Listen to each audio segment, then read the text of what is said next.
Okay, man. All right. So, how y'all doing today, man? Hope y'all doing good, staying well, staying healthy, all that great stuff. And listen, man, we're going to get straight into this, man. We got interesting vid. This is an old vid, actually. It's about 5 years old. But hey, I'm still interested to see this, man. Was the NBA really better in the 90s, man? I hear all the time the comments, back in the day, man, this was the best era, this was the best era of basketball, man. This was the best competition, the best man. This was the best, man. This was the best. Today's game's whack. Today's game's soft. Today, you know what I mean?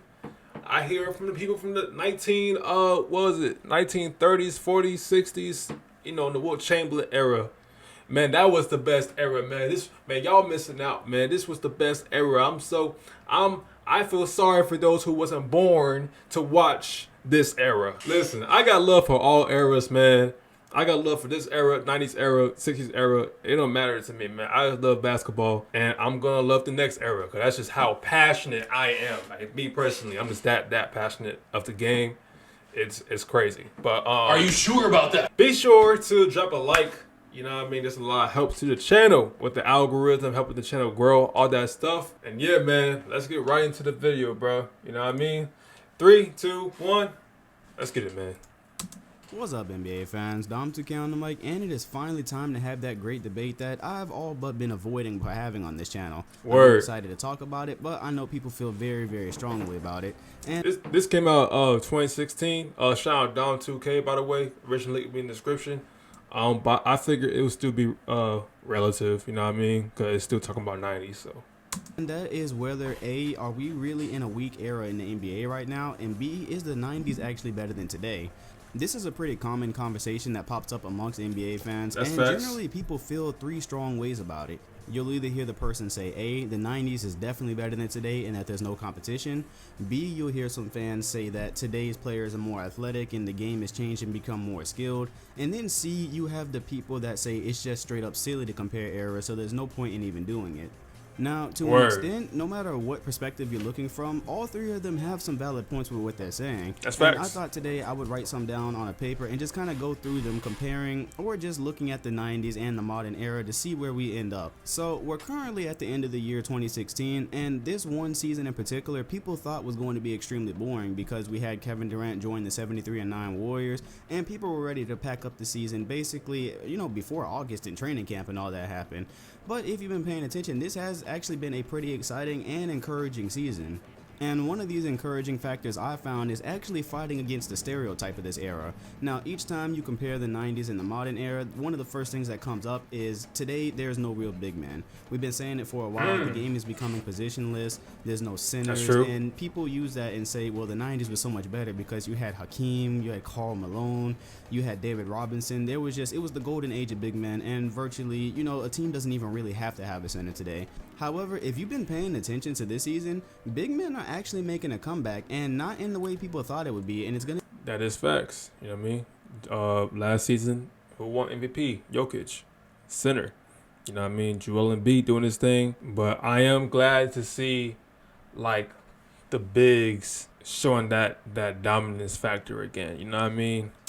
Going to be very good for the NBA, and it's also going to be a way for people to fight against that argument saying that there's no big men in today's game.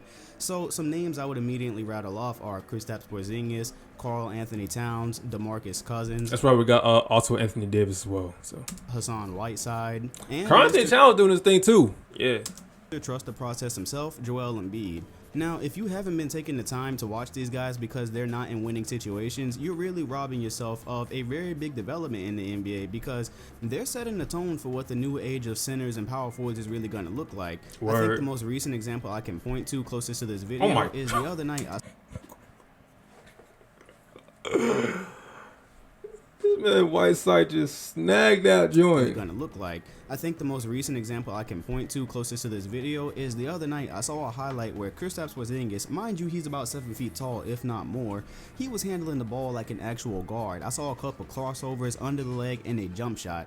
Now when you think about it, Kristaps Porzingis can also play post and he plays defense and rebounds. He's basically an extremely versatile big man. That's and facts. The idea of a 7-foot player that can handle the ball like a guard but also play the post like a regular big man is an extremely scary thought for the future. It is. You would think something like this is a rarity and it's only confined to one player, but nope, because I've seen Karl Anthony Towns doing things very similar. I see him hanging around, mid-range, close to the three-point line, pump faking, and the player has to take him seriously because he has that weapon in his arsenal, and then he'll blow right past you and he'll dunk it on top of your head.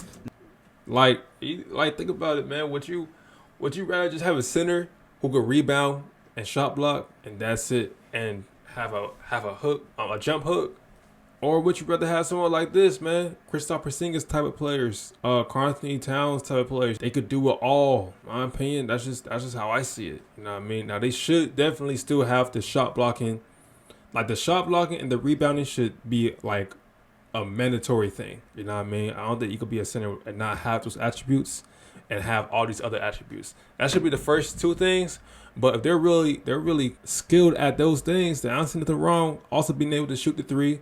It just, if I'm freaking the coach, you know what I mean, run the squad, man, I'm happy to have someone like that on my squad, man. You gotta step out to me. I'm the center. I'm today's league, and I'm shooting that joint. You gotta step out.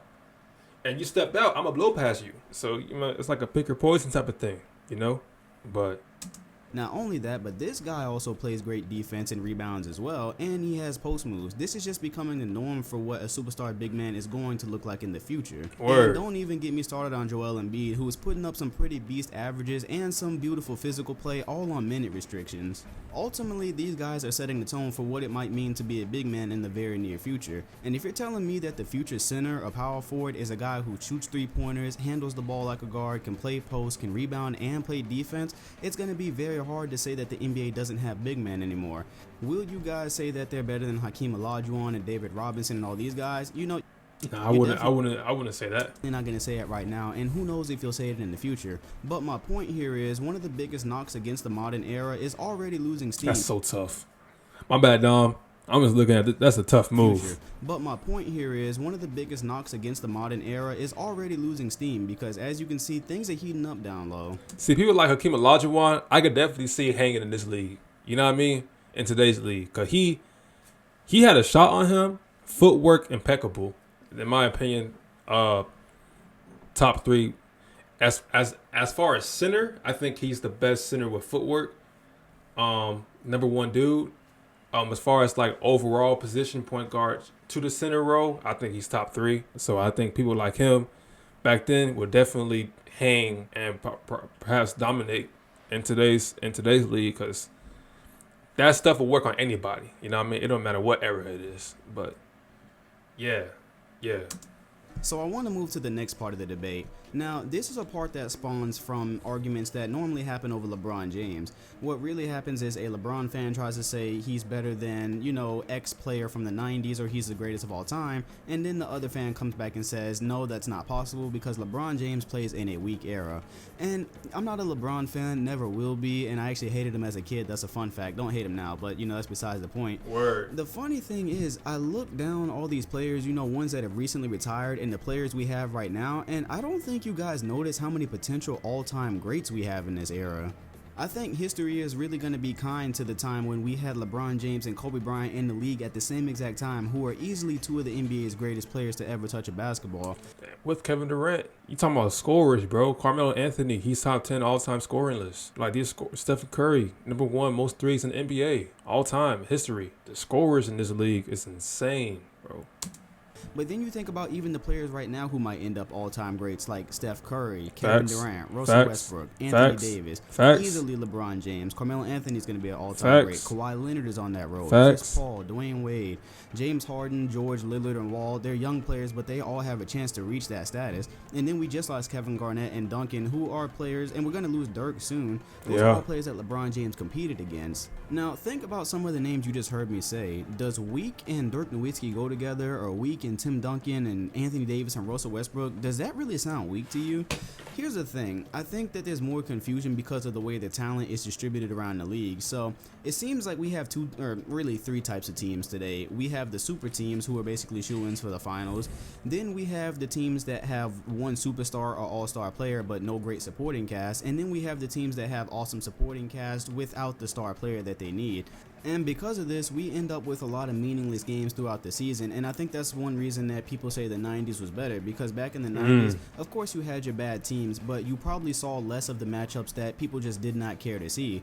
So when basketball was on the TV in the 90s, you were flocking to games. But I myself know as a league pass owner that sometimes, there's a lot of games on the schedule that I'm just not really jumping for, I mean, I'm not jumping up. I feel that. Yeah. To see the Bucks and Wizards play or, Yeah, same way. Kings and whoever. And I think this is an issue. Same over here. Fixed if Hold up, let me get this. Let me put this light. It's getting dark. All right, so I get the light right there. It's getting a little dark outside. We good now. We good. It's tough. It's tough. But there are teams that has a good system. You know what I mean? Look at the Cavs. They number 4 in the East.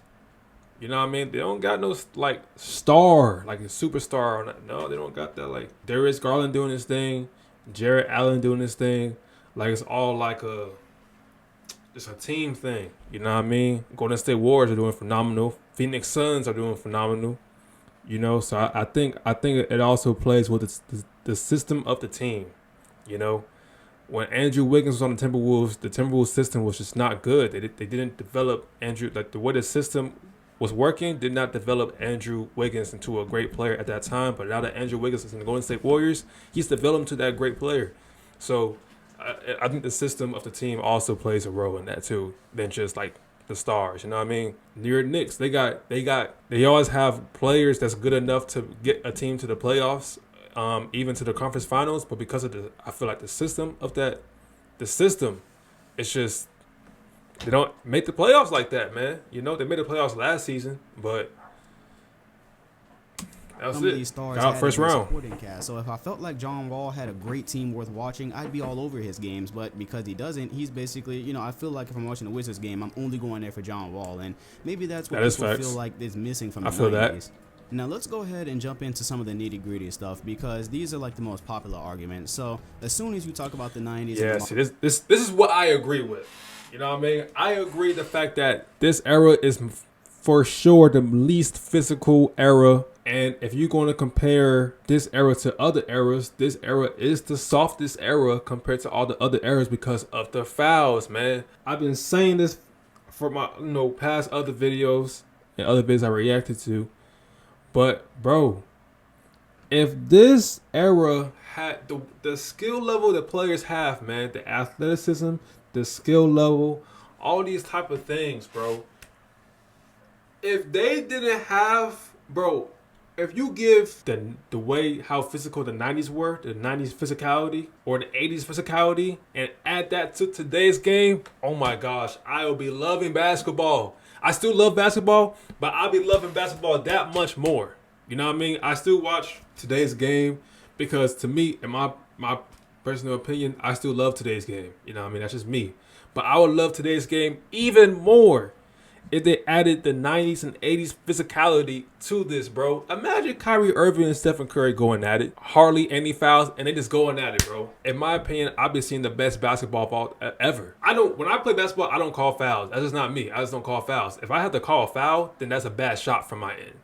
That's where I come from. If I gotta call a foul, that's a bad shot for me because I would never get myself in position to where I gotta be fouled. Unless the defender go out their way and literally hit me, punch me, or do something crazy, you know what I mean? But if I get fouled, that means I took a bad shot. You know what I mean? Because if it's a good shot selection, then it shouldn't be no foul at all because I got my shot off. I'm not the type to call fouls. I never will be the type to call fouls. So I guess for that reason, I just don't like it when people just bro, it's a little tap right, bro. What? A little tap and it's a foul? And it's bad because it's really just the NBA. I mean, I don't know how other leagues are doing with fouls, but as far as I could tell, when players go play in FIBA or overseas, they're not giving you no fouls. And you gonna play in the Olympics, they're not gonna give you no fouls, bro. They're not gonna go, bro. When they played for the gold medal in Tokyo, bro, they were saying how much more physical it was. You know what I mean? And that's why I think after that, the NBA I think changed the rules to make the league more physical, so less fouls are now being called than last season or the season before that. And I like that because I want to get to the point where obviously I don't want no one bleeding. I don't want no one breaking no bones or something like that. But you definitely want to get to the point where it's just entertaining, fun to watch. I'm just being real, man. You know what I mean? And players are way too good to be affected by this whole foul call. My bad, I'm talking so much. That's just how I stand. I do agree on that point of view that this whole foul stuff, I don't like it. You know what I mean? The ejections are weak, refs. Why are y'all refs ejecting people for no reason? If I just look at your shoelace, you gonna eject me? Come on, bro. Why are you ejecting me for doing that? Refs gotta be better. Players gotta be like, we all gotta be better, man. You know what I mean? And I'm glad they are changing the rules for that reason. So that's where I stand on right there. It will be amazing basketball. Modern era. Another thing that immediately comes up is how soft today is versus how cutthroat the league was in the 90s. And it's also because I feel like today's NBA, they just don't want to lose their superstars. You know, 'cause every team wants a ring. They don't want to, load management, all that type of stuff. If they're doing stuff like that, then you can obviously tell they're not trying to have their players hurt. But come on, man. Let's add the physicality in this joint. Let's play, bro. And including me as a fan of today's game, I can't really stand how things that would be called a flagrant or a flagrant 2 today weren't even really considered back then for that kind of treatment in the 90s. We've heard this all before, and we pretty much take this fact that in the 90s, if you were going to the rim, there was a price to pay. It was just that simple. Today, if you go to the rim, you can basically expect a foul, and if somebody gets too rough with you, they're either going to get a technical or they're going to get thrown out of the game. And that's like the key point that people would say to put the 90s over today's modern game. But it's to be said, because I never see it come up in debates, and it's leading me to think a lot of people just don't know. So just like you can say the 90s are very physical and the modern era doesn't have that, the modern era also doesn't call zone illegal defense. And if you didn't know, back in the 1990s, you could not play a zone defense. Call zone was very physical, and the modern era doesn't have that. The modern era also doesn't call zone illegal defense, and if you didn't know, back in the 1990s, you could not play a zone defense. You couldn't just have a player hanging out at a certain part of the court not guarding anybody, basically in the middle like they do today, because that would be illegal. That's true. So basically, that's if very you were true. wanting to help out on a player like Michael Jordan on the wing who had amazing ISO skills, you had to come over and double team him. It was all or nothing. So the question I ask to you guys is, how great do you think some of today's one-on-one players would be in the 90s if only one guy could guard them if it wasn't a double team? If somebody had to guard LeBron James one-on-one all the time, if it wasn't a double team, who would be able to stop him, Who would be able to guard a player like Carmelo Anthony, Russell Westbrook, all these great players today that we know can do amazing isolation things? Who would be stopping that? I'm not bringing this up to show favoritism to the modern era if it sounds like that. What I'm trying to say is that there needs to be a fair argument when you talk about the physicality of the 90s. You need to be able to say, okay, well, put a player like Carmelo Anthony one-on-one situation, and that's barbecue chicken every time. That's something that really needs to be brought up. That's true. That is 100% true as well, man. That's a good point, dog. That's a good point, man. Because all these, let's not get twisted, bro. All these players in today can hold their own. I don't care what era you put them in. They can all hold their own, bro. I don't care if you put LeBron in the 90s, 80s, 70s, 60s. If you try to call ISO on LeBron James, it's over with. Don't do it. Don't put Carmelo Anthony in ISO. Don't put Russell Westbrook in ISO. Don't put James Harden in ISO, KD ISO, Steph ISO, because y'all going to pay for that. They got a bag. They got a Duffy. And they can reach whatever move they want. If you try to ISO them, they're going to go into their bag, they're going to the Duffy, and they're going to reach what they want. Oh, you trying? Okay, bet.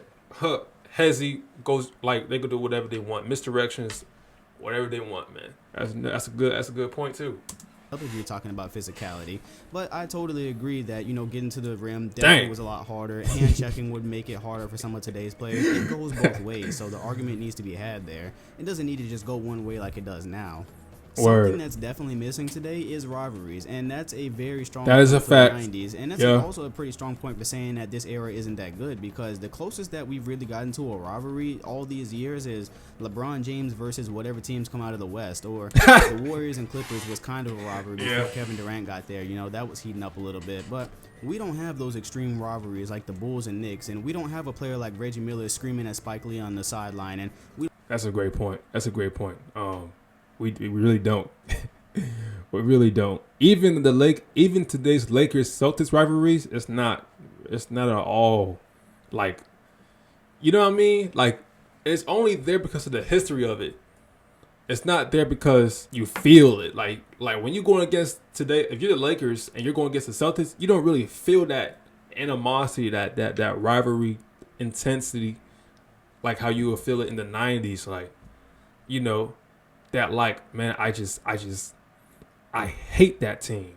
That type of feeling, you don't get that no more. I think the last sign of that was really when Kobe was in the Lakers and he went against the Celtics. You know what I mean? Kevin Garnett and them. It will definitely be so much more entertaining and great to watch, man.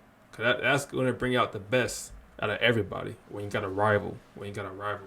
We don't see all these fights and things going on because it's just that intense on the court between these teams that hate each other. That's facts. As a matter of fact, there's a lot more friendships today, and I know a lot of the old school people absolutely hate that. I personally don't have a problem with what LeBron James and Dwayne Wade got going on, but I know a lot of people who do, and they absolutely hate the fact that they're basically best buddies off the court, and them being such good friends is what led to them signing together and basically dominating the NBA for that 4 years, and a lot of people just despise that.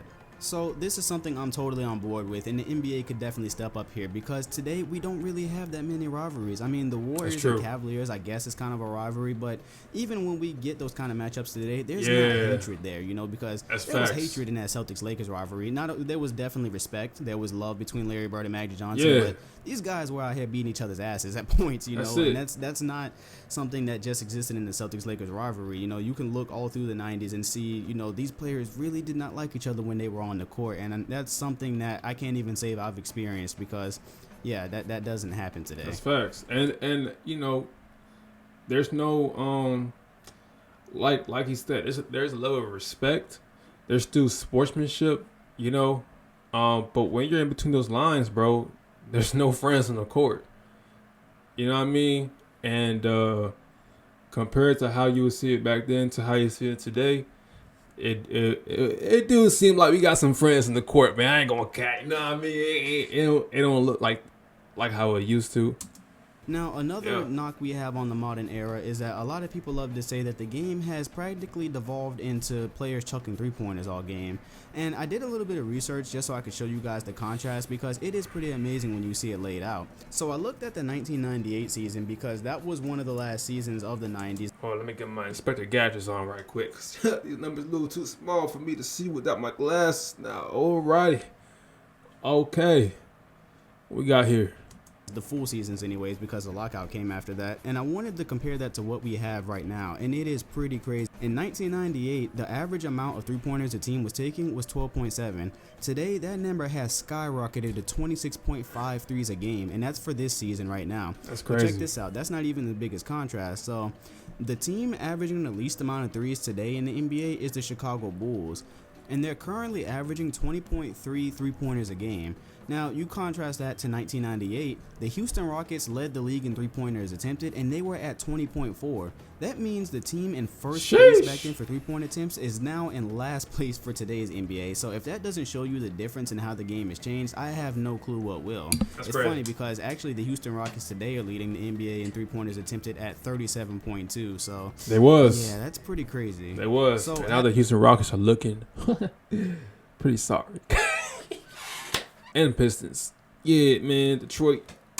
Has this actually been a good or bad thing for the NBA? Well, if your team can actually do it correctly, I would say it's a pretty fun thing to watch. So, the Golden State Warriors, to me, have been one of the most exciting teams to watch this season. And a lot of people say it's boring because all they do is chuck threes. But when you're making them like Kevin Durant, Klay Thompson, and Steph Curry can make them, I think it's pretty exciting. Now, and it's crazy, too, because Dom said this in 2016, man, the Warriors are still entertaining to watch, man.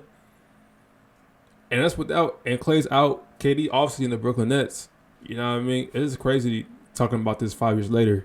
But, like, the Warriors are still entertaining, bro, because of the system. The system don't change, man. Regardless of who's on the team, if you got the key player, and that key player to me is Stephen Curry, you know what I mean? You got the glue. And the glue is Draymond Green. Then I feel like you can just build around that. And... what is the first team in the West, or they the second team? Because Phoenix Suns are up there with them, but they still fun to watch, man. Real talk. They and I matured in the game of basketball to where I don't need to see all the oohs and ahs, man. I love ball movement. I love to see what players do off the ball, because I'm learning. Like my IQ's developing.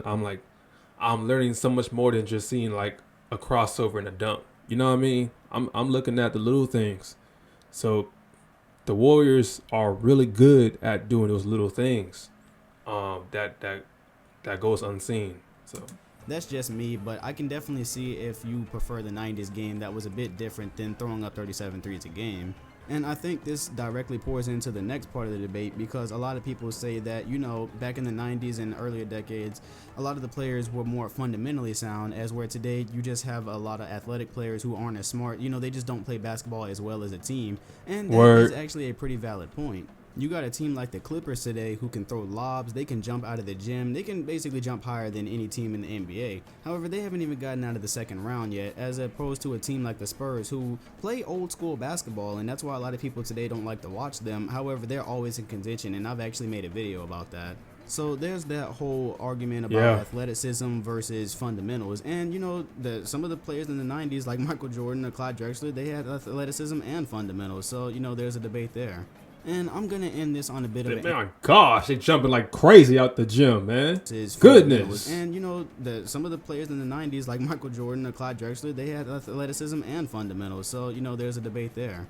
And I'm going to end this on a bit of an entertaining note because one of the things that actually bothers me as a fan today is the All-Star Weekend, and this might be pretty insignificant. However, in earlier decades like the 90s and earlier, I think it's very clear that we used to see more star participation in things like the slam dunk contest. That is facts.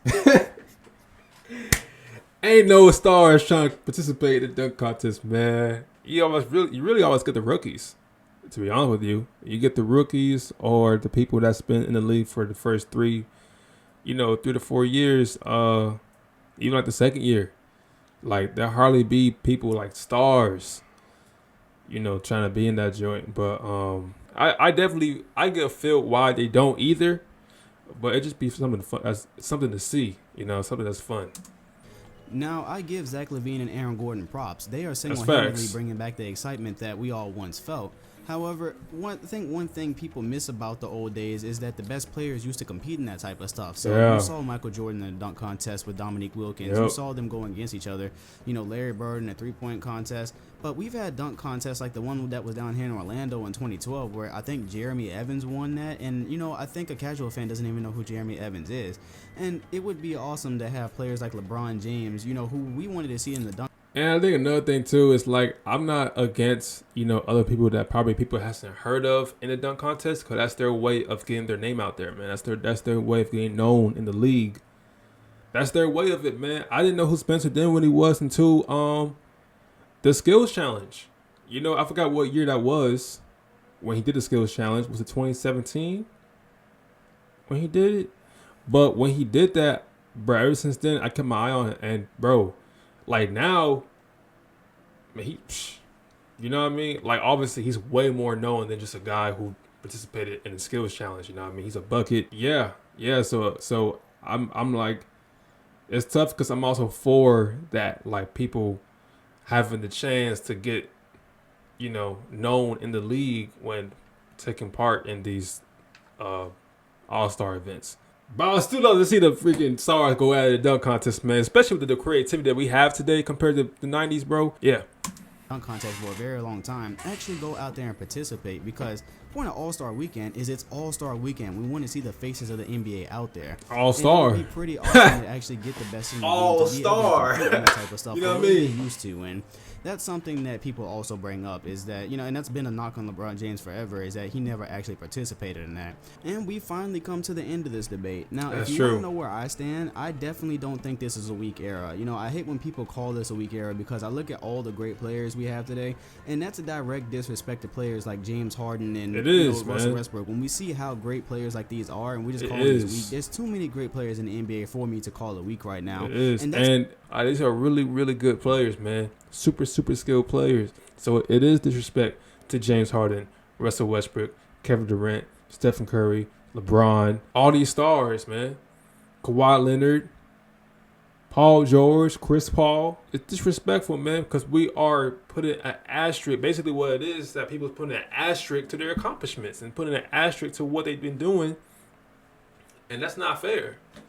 That is not fair, bro. It is not anyone's fault for being born into the era they've been born in.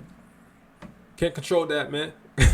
But as far as physicality goes, this is the weakest era compared to the other eras when we talk about physicality. You know, as far as getting buckets, as far as holding your own, this is the number one era compared to other eras, in my opinion. Everybody can hold their own. Like I said, do not put any of these players in that and think that they're going to be okay guarding with them. Bro, no, bro. Stop. No. Unless you are an elite defender, a Gary Payton, Michael Jordan, a Scottie Pippen, man, you are not hanging with any of these people. The people I name will hang with them on defense, but no, bro. No. It's not even counting the ones that are up and coming. You know, Joel Embiid just got drafted. It don't matter who you are. Like, he just started playing. You're getting scored on. Carl Anthony Towns and Andrew Wiggins. So you better help. And if you help, I can swing you to the next person that will score on you. Real talk. To call a week right now, and that's not even counting the ones that are up and coming. You know, Joel Embiid just got drafted. He didn't just get drafted, but he just started playing. Carl Anthony Towns and Andrew Wiggins are on the come up. Who knows what Ben Simmons is going to do? The NBA has an extremely bright future. The talent is only going to keep growing. The game is only going to keep growing with people doing crazy stuff like Stephen Curry and how he expanded the range. No way that this is a weak era.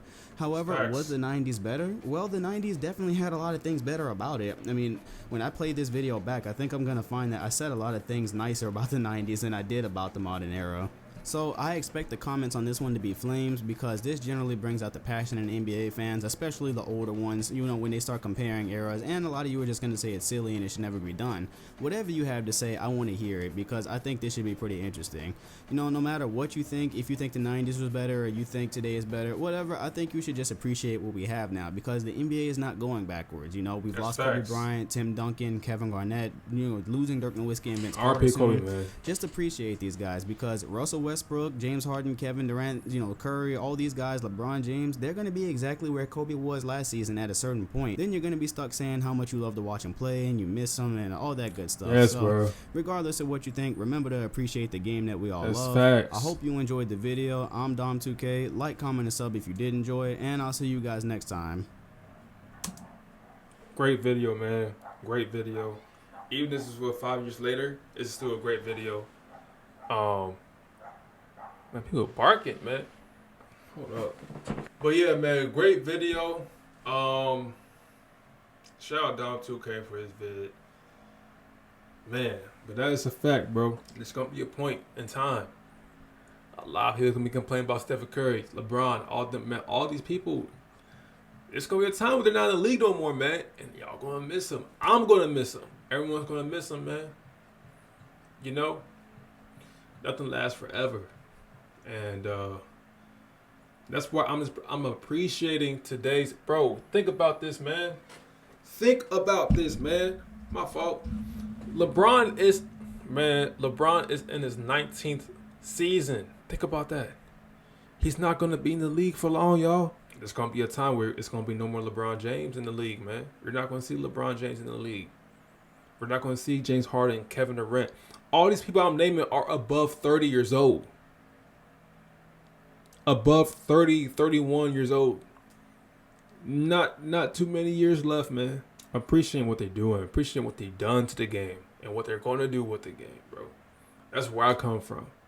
And I'm still going to keep watching the next era. Because you got what? LaMelo Ball, John Morant, Anthony Edwards, Trae Young, John Collins. You still got a bright future in my hands. And I think, not my hands, in my eyes, in my opinion.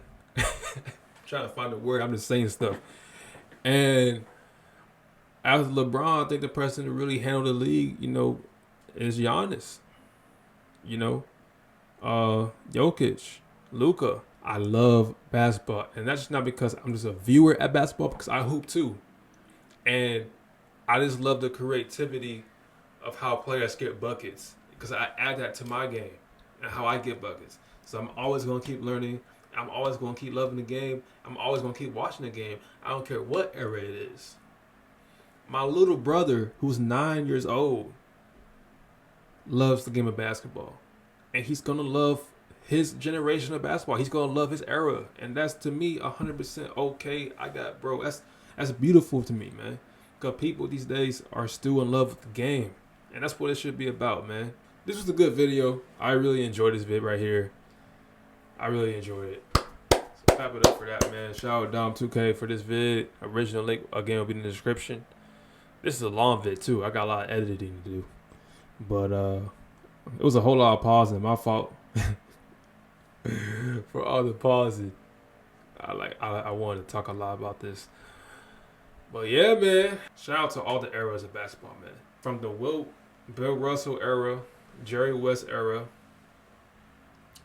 Dr. J era, Michael Jordan, Larry Bird, Magic Johnson era. Well, Magic Johnson, Larry Bird era, then the Michael Jordan, Dominique Wilkins, Scottie Pippen era, Charles Barkley, the Kobe, Shaq, Dirk, Tim Duncan era. You know, the LeBron, Kevin Durant, Giannis, Stephen Curry era, man. I love all of them. We all can say which era is better, but at the end of the day, I just appreciate basketball. Yeah, man. A lot of valid points, though. A lot of valid points. Like I said, if they could add the 90s physicality to today's basketball, boy, oh boy, I would be loving it even more. Hope y'all enjoyed. If you did, please hit a like down. There's a lot of help to the channel. And yeah, man, that's going to do it for me. Hope y'all stay well, stay healthy, stay blessed. Love you guys very much, man. Peace. I'm out.